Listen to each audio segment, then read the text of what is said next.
Bank నిఫ్టీలో రేపటి market కోసం అనాలిసిస్ చేస్తున్నాం 29న ఎలా ఉంటుందని చెప్పి. సో ఆల్రెడీ మీకు ఈరోజు మార్నింగ్ ట్రేడ్లో మెన్షన్ చేశాను.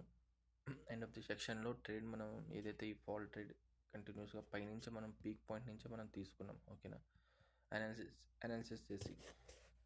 సో ఆల్రెడీ మీకు ఎందుకు తీసుకుంటున్నాను దేనికోసం అనేది సైకాలజీ అక్కడ మెన్షన్ చేశాను. కంప్లీట్గా హైయర్ టైం ఫ్రేమ్ అంతా బీరిష్లోనే ఉంది. సో బీరిష్ ట్రేడ్ ప్రకారమే తీసుకుంటున్నాను.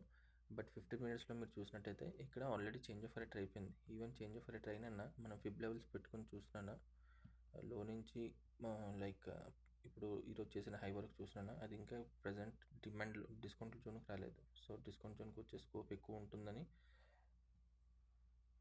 ఇన్ కేస్ 15 మినిట్స్ ప్రకారం చేంజ్ ఆఫ్ రేట్ అయింది అనుకోని 15 మినిట్స్ ప్రకారమే మనం ట్రేడ్ తీసుకుని అనుకుంటే మినిమం అది డిస్కౌంట్ లెవెల్కి రావాలి, ఓకేనా. సో మ్యాక్స్ డిస్కౌంట్ లెవెల్లో ఏముంది మనకి ఈ ఫేర్ వాల్యూ గ్యాప్ ఉంది. ఈ ఫేర్ వాల్యూ గ్యాప్ నుంచి కంటిన్యూ చేయొచ్చు. అండ్ గ్యాప్ ఫిల్లింగ్ ఏరియా ఏదైతే అయిందో ఈ గ్యాప్ ఫిల్ చేయడానికి ఖచ్చితంగా వస్తుంది. డైరెక్ట్గా గ్యాప్ అప్ ఓపెన్ అయిన తర్వాత ఏదైతే ఫిల్లింగ్ ఏరియా ఉందో అది గ్యాప్ కవర్ చేసుకోవడానికి. సో ఇది డిస్కౌంట్ లెవెల్లో రావడానికైనా మినిమం మార్కెట్ ఫాలో అవ్వాలని చెప్పి ఒక సినారియో ఉంది. ఇంకోటి ఏంటంటే హైయర్ టైం ఫ్రేమ్ అలాగా మీకు బీరిష్ కాబట్టి అది కంటిన్యూ చేయొచ్చు మళ్ళీ లోవర్లో బ్రేక్ చేయడానికి. బట్ ఓకే, అండ్ ఇది వెళ్తుంది కూడా మనకు ఒక ఇండ్యూస్మెంట్ డిమాండ్ నుంచి వెళ్తుంది. బట్ అది పొటెన్షియల్ పెట్టచ్చు, అది దానికి మంచి పొటెన్షియల్ ఉంది మళ్ళీ కొత్త హై క్రియేట్ చేయడానికి. సో చూడాలి మార్కెట్ అనేది ఎలా రియాక్ట్ అవుతుంది అని చెప్పి. అండ్ మ్యాక్స్ నా వ్యూ ఏంటంటే మార్కెట్ ఈ రెడ్ కలర్ ఏదైతే లైన్ పెట్టానో మార్కెట్ రేపు max gap positive flat positive open అవ్వచ్చు. అండ్ ఓపెనింగ్ అయిన తర్వాత మన ఈ 49,000 లెవెల్ ఏదైతే ఉందో ఇది ప్రాపర్ రెసిస్టెన్స్గా యాక్ట్ చేస్తుంది.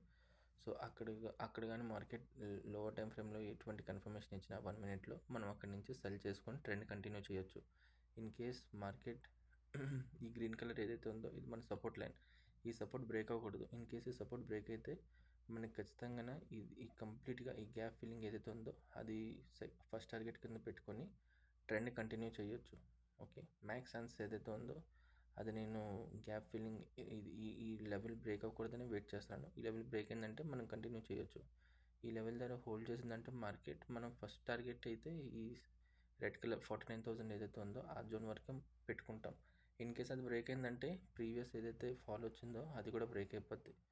సో మ్యాక్స్ అయితే నేను బ్రేక్ అవుతుందని చెప్పి అనుకోవట్లేదు. నేనైతే సెల్లింగ్ సైడ్ ఉంటాను. బట్ ఇది రేపటి మార్కెట్కి అనాలిసిస్ ప్రాపర్గా అయితే తీసుకుంటున్నాను. బట్ ఇలాగే జరగనంటూ రూల్ ఏం లేదు. ఆపరేటర్స్ ఎప్పుడైనా ఎలాగైనా మార్చవచ్చు.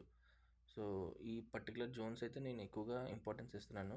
రేపు మార్నింగ్ ఏదైనా సెటప్ దొరికితే ట్రేడ్ తీసుకునేటప్పుడు మీకు మళ్ళీ డీటెయిల్గా చెప్తాను ఎందుకు ఏంటి అనేది, ఓకేనా.